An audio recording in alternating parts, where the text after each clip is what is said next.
What is it like being a Christian entrepreneur in Miami? As some of you know, I own and operate two successful real estate companies and own over $5 million worth of rental real estate. So the purpose of today's video is to use my perspective as a Christian navigating through the challenging world of entrepreneurship to answer that question and help bring some insight. In this video, I'm going to share with you all some of my biggest challenges that I face and continue to face, and some of the breakthroughs and the lessons that I've learned, which can hopefully help you all on the journey of being a Christian entrepreneur or aspiring entrepreneur. So let me first start off by clarifying why I keep using the term Christian entrepreneur and not just entrepreneur. For me, it's important to highlight myself as a Christian first that also happens to be a business owner, entrepreneur, and investor. The distinction is significant to me because everything that I do is through the lens of being a Christian. I'm a follower of Jesus above all else, and that shapes everything I do in my life, from being a husband to a father to a son to a friend to a leader to a follower, etc. These roles are all directly shaped by that foundation, meaning the way that I interact, the way that I lead, the goals that I set, the mission of my business, down to the way I conduct business itself is all centered around being a follower of Jesus, or at the very least, the pursuit of that, because after all, I am human and not without faults, which obviously goes without saying. This leads me to one of my biggest challenges for me and probably many entrepreneurs out there, which is money and materialism. Maybe some of you watching are not affected by materialism, and to that I say God bless you, because that for me has certainly not been the case. I literally became an entrepreneur to have the ability to buy whatever I want, whenever I want.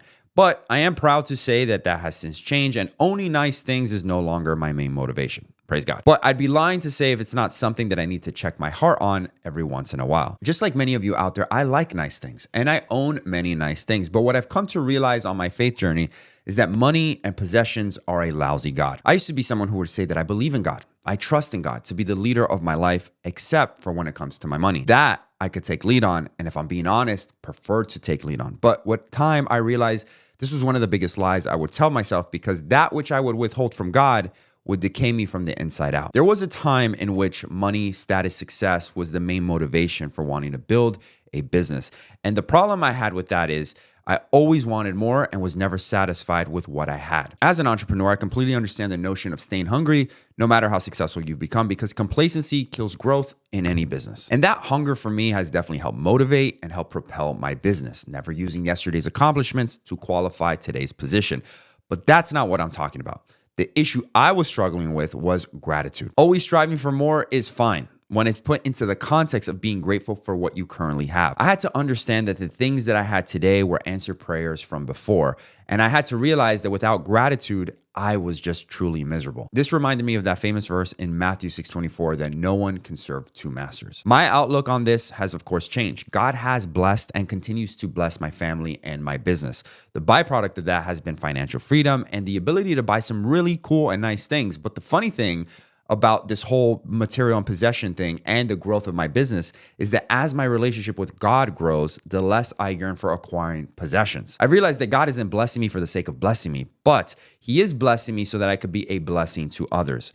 I truly feel that God is showing off through me, because every time I look back at how far my businesses have come or how far I've grown, I'm truly at a loss for words, because it has nothing to do with me and everything to do with Him, His grace, and His mercy. The biggest breakthrough for me on this came when I started to tithe, and it's been how I've maintained my heart posture on this topic.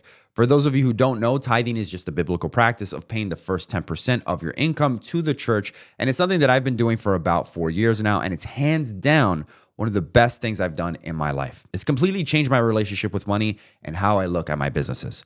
For one, it sets everything in its proper order. I serve God first, therefore showing gratitude for the blessings He has given me by giving 10% of my income is not something that I have to do, but it's something that I get to do. And that in and of itself is a blessing. It also changes how I track the growth of my business. Instead of revenue and profit of the business being the main benchmark, I switched it.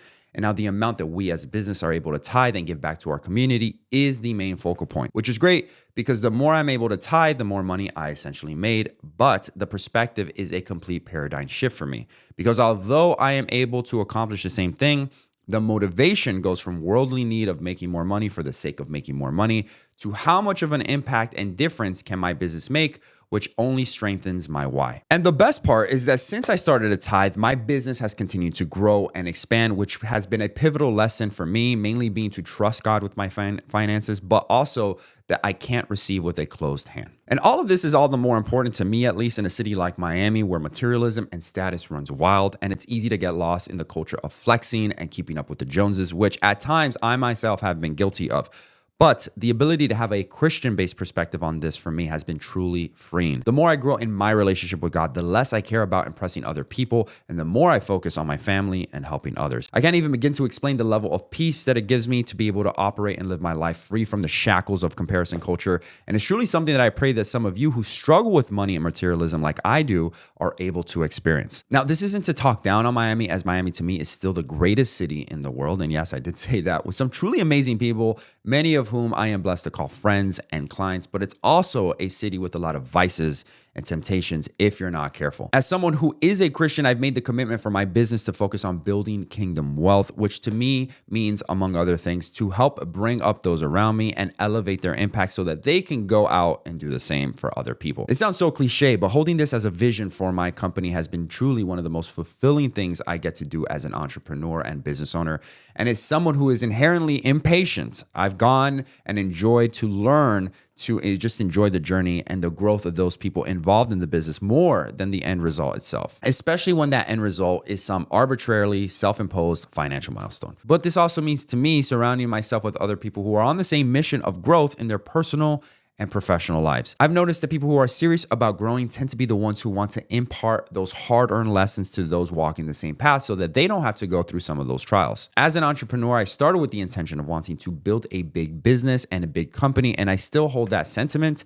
But as a Christian, I'm far more concerned about building a healthy company with those people inside of it, because healthy things grow. The path I'm on is one that I will forever walk in, and it's something that will have many new lessons, breakthroughs, and growth along the way. So if you're interested in knowing all about that as I develop and continue to catalog my journey as an entrepreneur, investor, but most importantly, a Christian, then make sure to follow me and by subscribing to the channel and ringing that notification bell. And if this story resonates with you as a Christian entrepreneur yourself, share with us and me some of the lessons and breakthroughs that you've learned along the way, as I'm interested in hearing them. And with that said, guys, thank you all for tuning in and making it this far. Make sure to watch any of the videos that you see here on screen. And until then, I will see you all next week. Take care and God bless.